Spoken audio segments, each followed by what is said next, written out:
ये आपको स्ट्रक्चर याद है जो कल मैंने डिस्कस किया था पूरा मेंस्ट्रुअल साइकिल का? मैं एक बार आपको फिर से एक्सप्लेन किए देता हूं इसको पूरे को। देखिए जरा ध्यान से सभी बच्चे। सबसे पहले हमने पढ़ा था pituitary hormones. Pituitary hormone release होना स्टार्ट हुए प्यूबर्टी पर।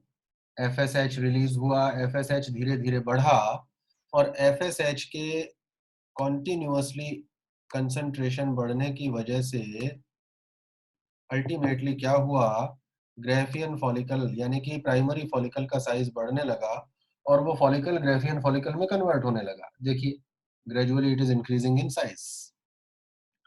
अब 14वें दिन मेंस्ट्रुअल साइकिल के 14वें दिन एलएच का कंसंट्रेशन अचानक से बढ़ा, जिसे हमने कहा एलएच सर्ज। इस एलएच सर्ज की वजह से ये जो फॉलिकल आपको दिखाई दे रहा है, ये फॉलिकल रप्चर हुआ और सेकेंडरी oocyte बाहर रिलीज हो गया जैसा कि आपको दिखाई दे रहा है, और फिर ये कॉर्पस ल्यूटियम में बदल गया। ठीक है, तो इन दो पिट्यूटरी हॉर्मोन्स की वजह से बच्चों साइक्लिक चेंजेस स्टार्ट हुए, किसमें? ओवेरी में। करेक्ट। अब जब, तो इन दो हार्मोन का ग्राफ तो आपको याद हो जाएगा। 13वें दिन जिसका पीक हो वो एफएसएच है, और 14वें दिन जो पीक पर जाए और एफएसएच से जिसका टाइटर ज्यादा हो, देखो इसका पीक ज्यादा है, ये नैरो है और पीक हायर है, दैट इज एलएच। अब जैसे जैसे फॉलिकल बढ़ेगा, फॉलिकल के चारों तरफ जो थीका सेल होते हैं वो ईस्ट्रोजन सिंथेसाइज करने लगेंगे, तो ये ईस्ट्रोजन का कंसंट्रेशन बढ़ने लगा। लेकिन 14वें दिन जैसे ही ओवुलेशन हुआ ये फिर डाउन हो गया। फिर जब कॉर्पस ल्यूटियम बना तो इसके चारों तरफ थोड़े थीका सेल अभी फिर बचे हुए हैं, तो ये फिर से ईस्ट्रोजन सिंथेसाइज करेंगे, तो ईस्ट्रोजन फिर से थोड़ा सा टाइटर बढ़ा। ईस्ट्रोजन अकेला ऐसा हार्मोन है जो मेंस्ट्रुअल साइकिल के दौरान दो बार जिसका टाइटर इंक्रीज होता है, एक बार 13वें दिन के आसपास और एक बार 18वें या 19वें दिन के आसपास। बाकी जितने भी हार्मोन आप पढ़ रहे हैं उनमें टाइटर एक ही बार बढ़ेगा और फिर ग्रेजुअली डिप भी होता जाएगा, but there is an exception, that is estrogen. ठीक है जी। अब इन ईस्ट्रोजन और प्रोजेस्टेरॉन की वजह से जो चेंजेस आएंगे यूटरस में वो कौन से हैं, इनको देख लेते हैं। हम हमारे साइकिल का स्टार्ट पॉइंट यहां से मानते हैं, इस जगह से। कॉर्पस ल्यूटियम बना था, वो प्रोजेस्टेरॉन सिंथेसाइज कर रहा था, इस वाले हिस्से को देखिए, केवल आधे हिस्से को। कॉर्पस ल्यूटियम बन गया था, वो प्रोजेस्टेरॉन सिंथेसाइज कर रहा था। ईस्ट्रोजन और प्रोजेस्टेरॉन की वजह से देखो एंडोमेट्रियम कितना थिक है, यहाँ थिकनेस एंडोमेट्रियम का बहुत ज्यादा था। अब कॉर्पस ल्यूटियम कॉर्पस एल्बिकेंस में डिजेनरेट हो गया, व्हाइटिश बॉडी में, और कॉर्पस एल्बिकेंस प्रोजेस्टेरॉन सिंथेसाइज नहीं करता, तो ये लेवल अचानक से डिप हुआ। जब ये लेवल अचानक से डिप हुआ प्रोजेस्टेरॉन का, तो ये जो थिक एंडोमेट्रियम था ये टूटने लगा। तो यहां से हम स्टार्ट हो गए, ये साइकिल का स्टार्टिंग पॉइंट आ गया। एंडोमेट्रियम टूटा, एंडोमेट्रियम के टूटने की वजह से क्या हुई? ब्लीडिंग, क्योंकि एंडोमेट्रियम में ब्लड कैपिलरीज भी थी, तो बहुत सिग्निफिकेंट क्वांटिटी में ब्लड रिलीज हुआ। 3 से 5 दिन तक ये प्रोसेस चलता रहता है। इसमें एंडोमेट्रियल एपिथेलियम टूट के बाहर आता है, कुछ और टिश्यूज बाहर आते हैं, ब्लड भी बाहर आता है, ये प्रोसेस चला। ठीक है, तो ये 3 से 5 दिन का जो पहला फेज है मेंस्ट्रुअल साइकिल का, इसको हम कहते हैं ब्लीडिंग फेज या मेंस्ट्रुअल फेज। ठीक है जी। अब छठे दिन से लेके 13वें दिन तक फॉलिकल का साइज बढ़ता है। Just a minute.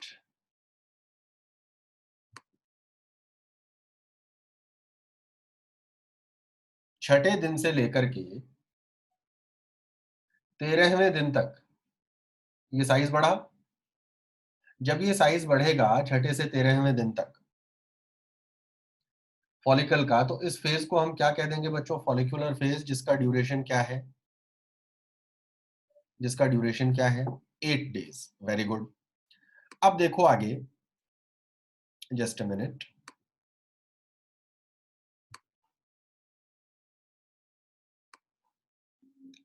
अब इसके बाद में जब आप देखेंगे अगला फेज जो आपको दिखाई देने वाला है, वो अगला फेज क्या है? देखो 14वें दिन पर ओवुलेशन हुआ तो ओवुलेटरी फेज हो गया, और ओवुलेटरी फेज के बाद आखिरी 14 दिन ल्यूटियल फेज, जिसमें कॉर्पस ल्यूटियम बना भी और डिसइंटीग्रेट भी। लेकिन अगर यूटेरस के रेफरेंस में बात करेंगे, एंडोमेट्रियम के रेफरेंस में बात करेंगे, तो फिर फेज 3 हो जाएंगे। पहला ब्लीडिंग फेज 3 से 5 दिन का, फिर उसके बाद प्रोलिफरेशन हुआ यूटेरस के एंडोमेट्रियम में, ये देखो एंडोमेट्रियम प्रोलिफरेट हुआ, 14 दिन तक चलेगा, 19वें दिन तक इसका थिकनेस बढ़ेगा, और आखिरी फेज कहलाएगा सीक्रेटरी फेज। तो अब ये सारे फेजेस आपको क्लियर हैं? कोई क्वेश्चन पूछा जाएगा, कंफ्यूज तो नहीं होंगे आप?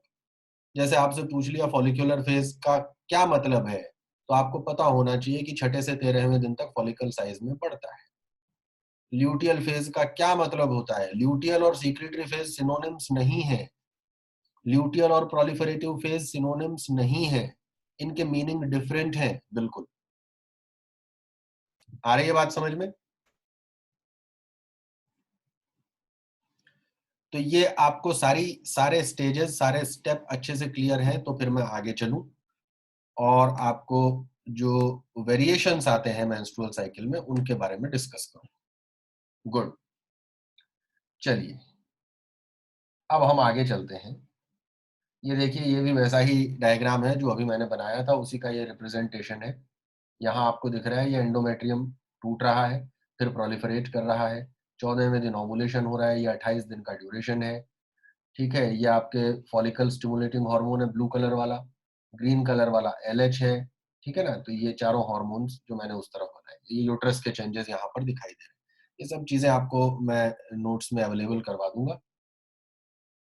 ओवेरी के चेंजेस जो मैंने बनाए थे वो दिख ही रहे हैं आपको सारे के सारे, है ना। चलिए, अब एक इंपॉर्टेंट टॉपिक हमारे सामने आता है, that is changed duration of menstrual cycle. क्योंकि ऐसा बहुत बार होता है बच्चों, जब मेंस्ट्रुअल साइकिल का ड्यूरेशन 28 डेज नहीं होता, वेरिएबल होता है। और जब ड्यूरेशन वेरिएबल है तो उसके रीजन क्या है? तो अब इसको समझने के लिए हम क्या करते हैं, ध्यान से देखो जरा। हम क्या करते हैं, मेंस्ट्रुअल साइकिल के पूरे ड्यूरेशन को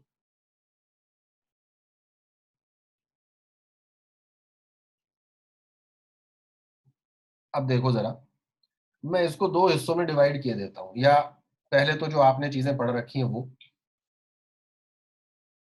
0, 28, और ये लगभग लगभग हम बीच में आ गए 14। ये मेंस्ट्रुअल साइकिल का ड्यूरेशन है बच्चों, ठीक है ना। अब मैं क्या करता हूं, मैं इस ड्यूरेशन को, ऊपर वाले फेजेस तो आपने पढ़ ही लिए सारे के सारे, लेकिन अब मैं थोड़ा सा आसान करने के लिए क्या करता हूं, इसको दो हिस्सों में बांट देता हूं। दो हिस्सों में कैसे बांटते हैं हम? इस वाले हिस्से को मैं कह देता हूं प्री ओवुलेटरी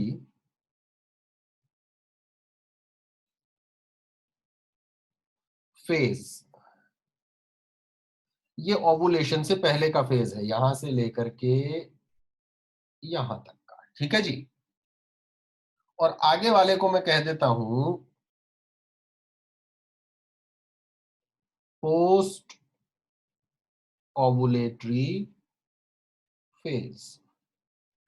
ऊपर के फेजेस तो आपने पढ़ ही लिए, लेकिन सिंपल करने के लिए इस तरीके से भी डिवाइड किया जा सकता है कि नहीं? मेंस्ट्रुअल साइकिल को बताओ जरा, रिप्लाई करो मेरे को। Can we divide menstrual cycle in this pattern also? This is the day of ovulation 14th। कर सकते हैं ना? अच्छा, अब अब आप मुझे ये बताएंगे कि इनमें से एक फेज तो है बच्चों कांस्टेंट और एक है वेरिएबल। क्वेश्चन ध्यान से सुनिएगा। One of these two phases, pre ovulatory and post ovulatory, इनमें से कोई एक फेज कांस्टेंट है। तो अब आपको मुझे ये बताना है बच्चों कि, या पहले आप वेरिएबल बताइए, कौन सा फेज इनमें वेरिएबल है और कौन सा फेज कांस्टेंट है?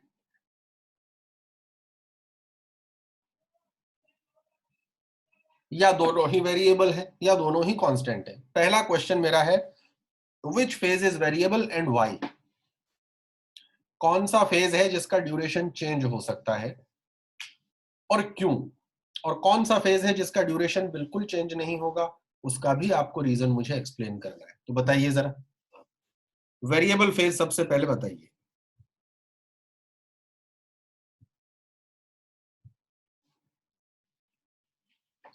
Which phase is variable phase? Kartik कह रहे हैं कि प्री ओवुलेटरी फेज वेरिएबल है, युविका का कहना है पोस्ट ओवुलेटरी फेज वेरिएबल है। बाकी बच्चे भी जवाब दीजिए, ठीक है। प्रियांशी का कहना है पोस्ट इज वेरिएबल, सविता का कहना है pre ovulatory is variable.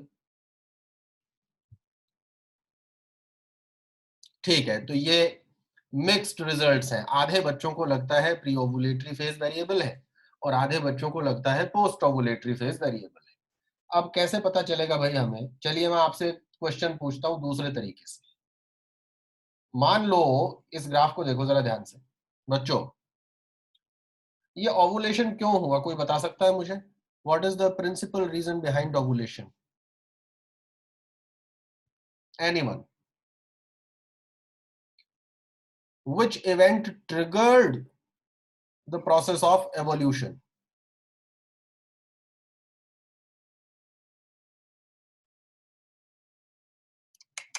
Question नहीं समझ रहे आप?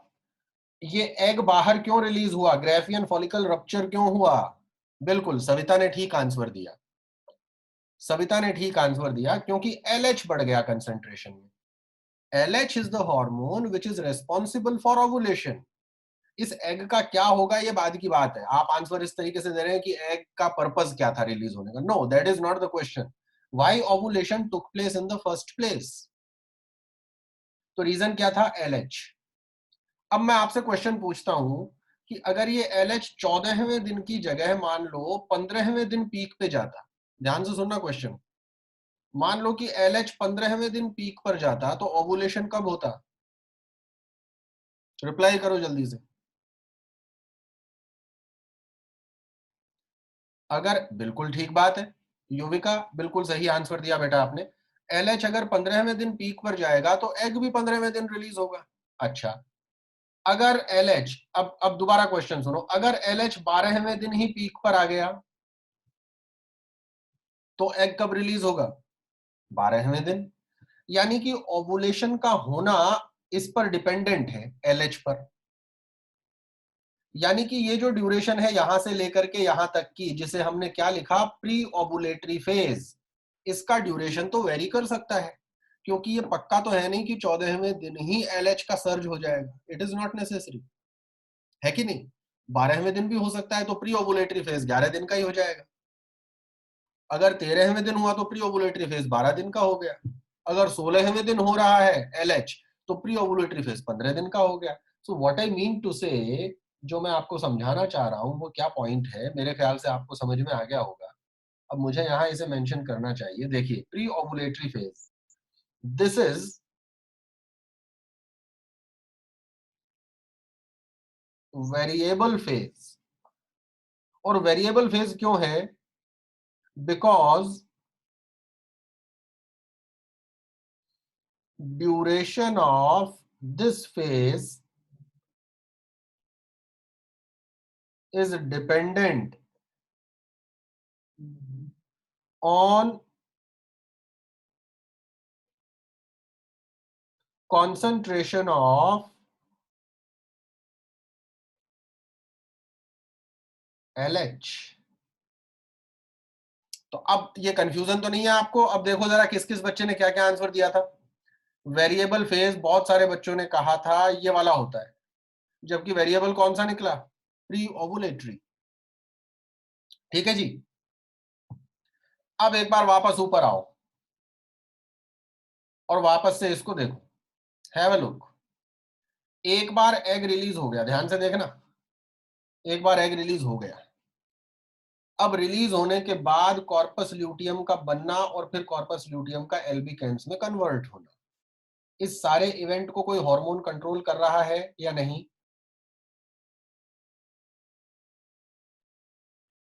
Is this process dependent on external hormone? बताओ जरा। सविता, वेरी गुड, सविता ने सही आंसर दिया, नो। प्रोजेस्टेरॉन पर कैसे डिपेंडेंट करेगा? प्रोजेस्टेरॉन का तो ओवेरी से लेना देना ही नहीं है, ओवेरी से केवल रिलीज होता है वो प्रोजेस्टेरॉन। एक्ट तो यूटेरस पे करता है ना बेटा।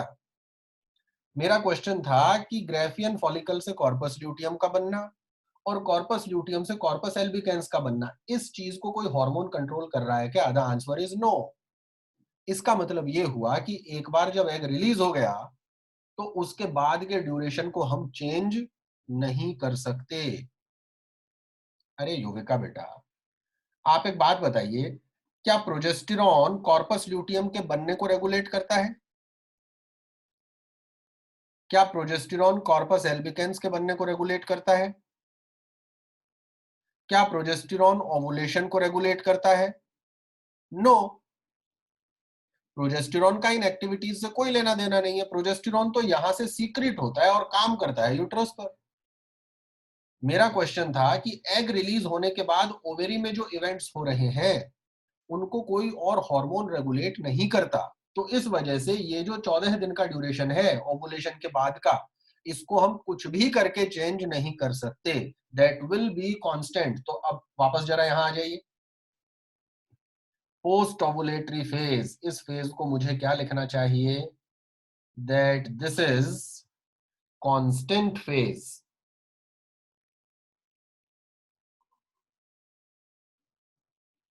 and its duration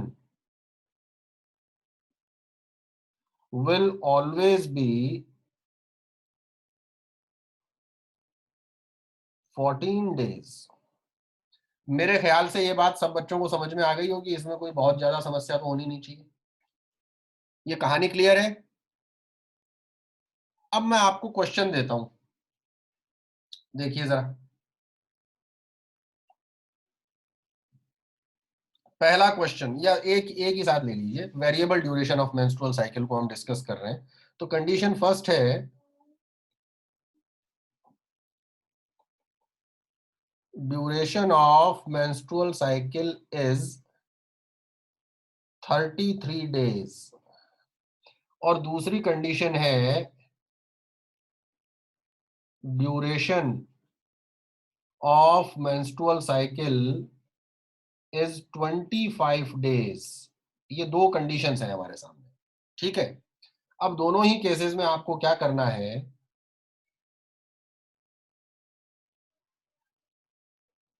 what would be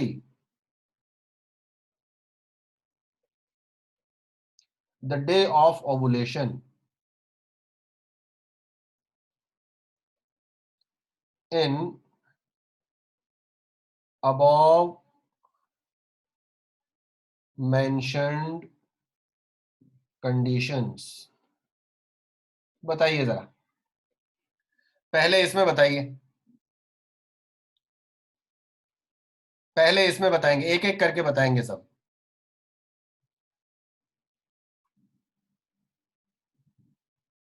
और फिर आपको इसमें बतानी है।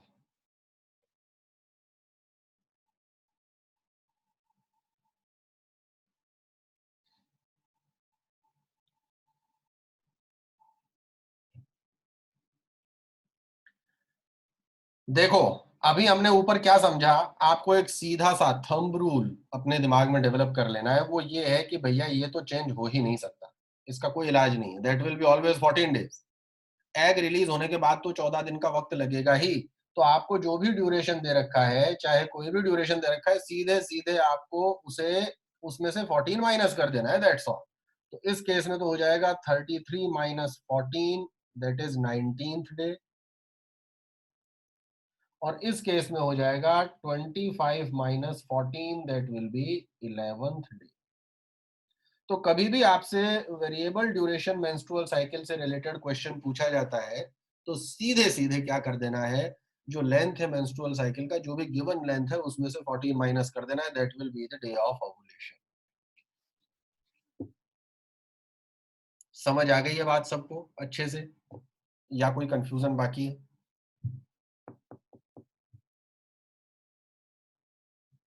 बच्चों, इससे रिलेटेड क्वेश्चन गलत तो नहीं करेंगे?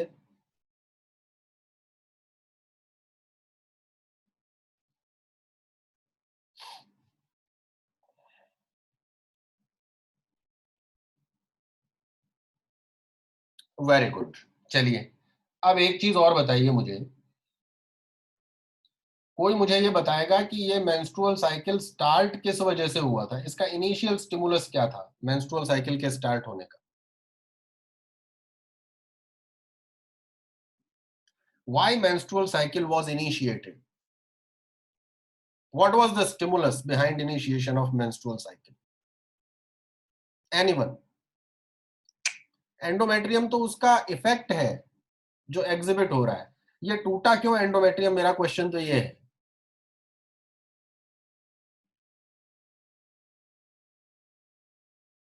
एफएसएच का क्या लेना देना बेटा एंडोमेट्रियम से?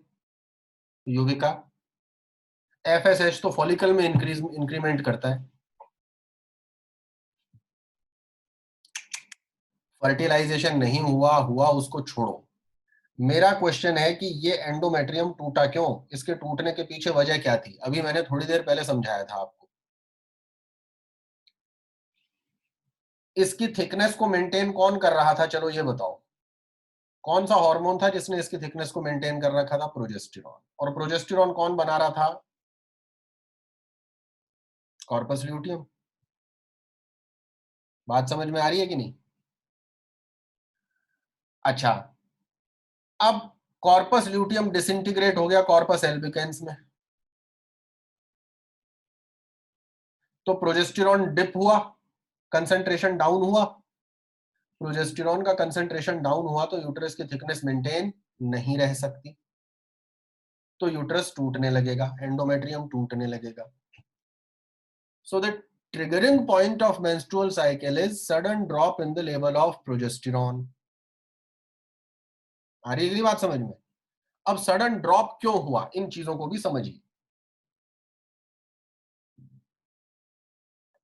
एक इंपॉर्टेंट चीज आपको एक्सप्लेन करता हूं।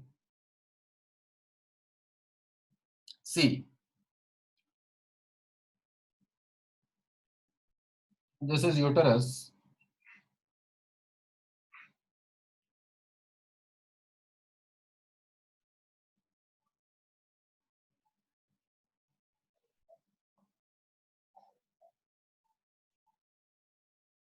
दिस इज ओविडक्ट,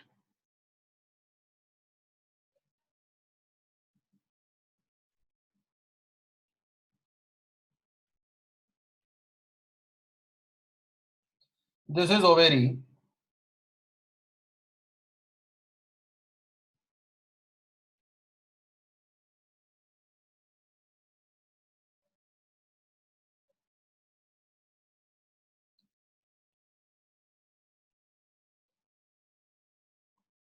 ध्यान से देखना जरा, एक इंपॉर्टेंट पॉइंट आपको एक्सप्लेन कर रहा हूं जिस पर क्वेश्चन पूछे जाते हैं और वो आपको क्लियर भी होना चाहिए। अब देखो जरा ध्यान से, ये 14वें दिन ग्रेफियन फॉलिकल फ्यूज हुआ, ध्यान से देखो, और ग्रेफियन फॉलिकल के फ्यूजन से ये बाहर क्या रिलीज हो गया? एग। और ये चला गया कहां? ओविडक्ट में। अब बच्चों दो पॉसिबिलिटी है, ध्यान से देखना जरा। एग रिलीज हुआ 14th डे पर,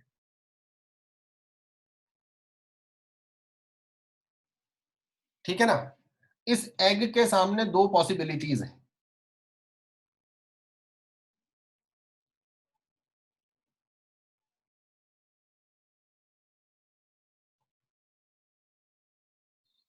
फोर्टींथ डे पर एग रिलीज होकर एंटर कर गया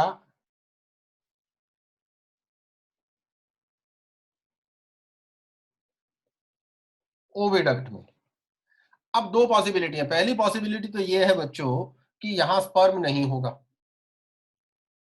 हम दो पॉसिबिलिटीज पर डिस्कशन करते हैं। पहली पॉसिबिलिटी है हमारे सामने sperm not available.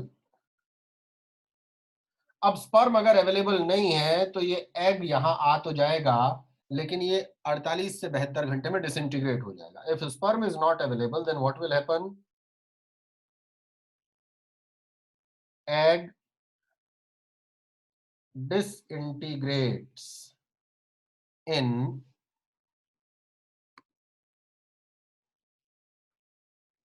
48 to 72 hours.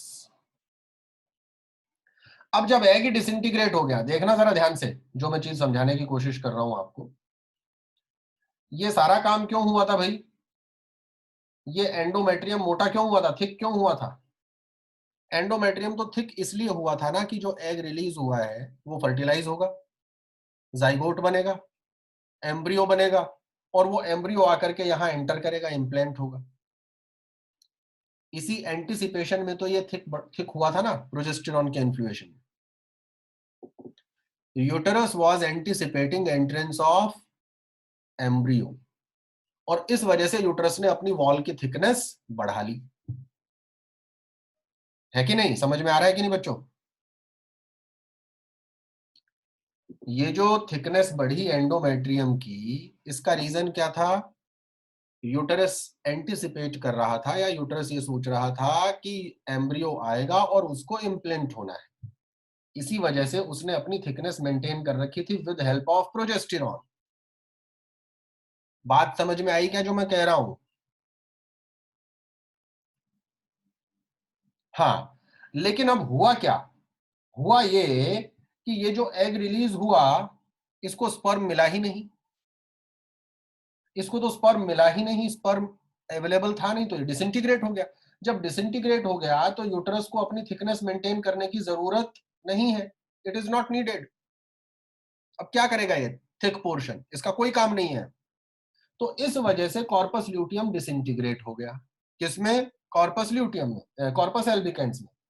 तो मुझे यहां पर ये लिखना चाहिए जिससे आपको समझ में आए चीजें।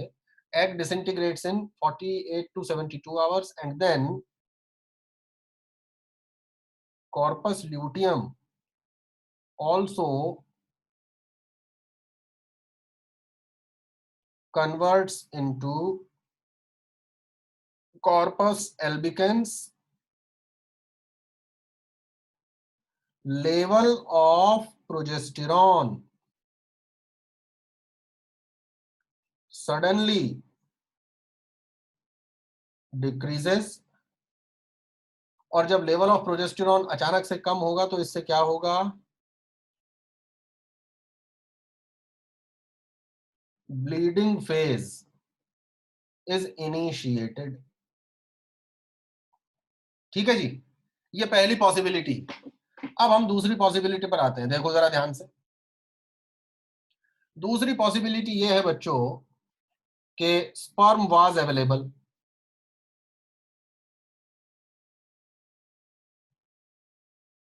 ध्यान से सुनना आप बात को।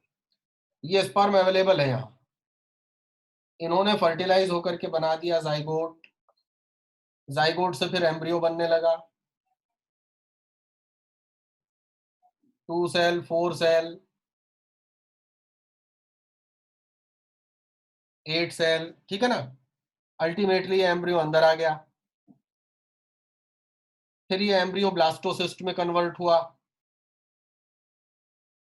और फाइनली ये एम्ब्रियो इम्प्लांट भी कर गया।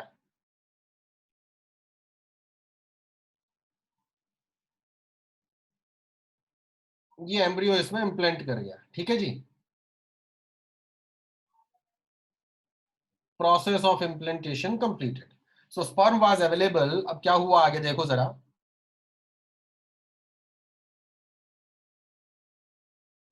फर्टिलाइजेशन हुआ, embryo entered in uterus and got implanted। अब ये इम्प्लांट हो गया, ध्यान से देखना। अब अगर ये इम्प्लांट हो गया तो अब हमें ये थिकनेस चाहिए on any cost. We need this thickness, क्योंकि इसी जगह इम्प्लांट हुआ है, वो यहीं इसी जगह आकर के इम्प्लांट हुआ है। तो अब ये थिकनेस मेंटेन रहनी चाहिए, ये कम नहीं होनी चाहिए। तो अब ये थिकनेस को मेंटेन करने के लिए कॉर्पस ल्यूटियम बना रहेगा, इट विल नॉट डिसइंटीग्रेट, ये कॉर्पस एल्बिकेंस में कन्वर्ट नहीं होगा। और जब ये कन्वर्ट नहीं होगा तो प्रोजेस्टेरॉन का लेवल हाई बना रहेगा। तो मुझे ये लिखना चाहिए यहां that now what happens, implantation के बाद corpus luteum is maintained, और कॉर्पस ल्यूटियम मेंटेन होगा तो level of progesterone remains high, और अगर प्रोजेस्टेरॉन का लेवल हाई रहेगा बच्चों, तो इसका मतलब क्या है?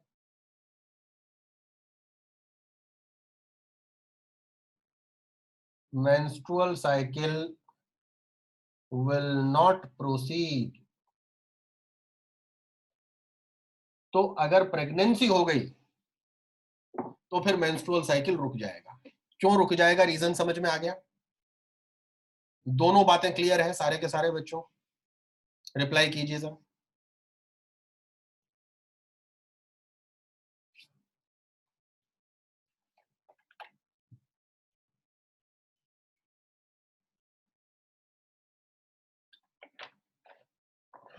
तो अब मैं ये मान के चलता हूं, और बहुत प्रोबेबिलिटी होती है, लगभग हर बार मेंस्ट्रुअल साइकिल से कोई ना कोई एक क्वेश्चन पूछ लिया जाता है।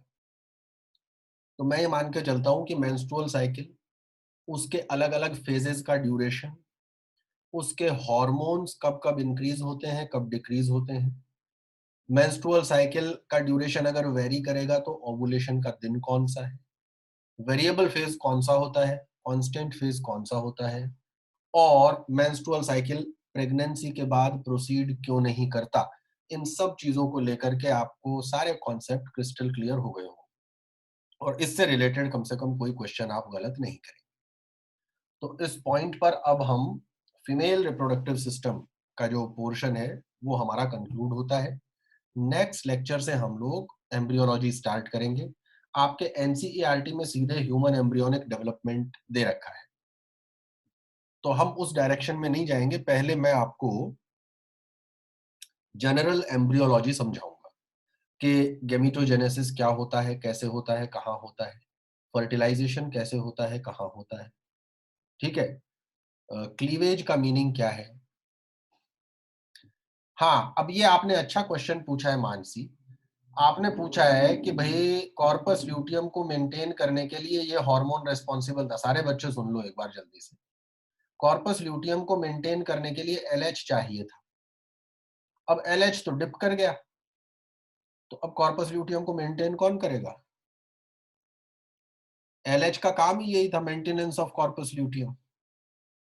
तो अब हुआ क्या कि जैसे ही ये इम्प्लांटेशन हुआ, ध्यान दो, इस डायग्राम को देखो, इम्प्लांटेशन होते ही क्या बन गया था? प्लेसेंटा। और प्लेसेंटा के बनने से क्या हुआ? सी, immediately after implantation,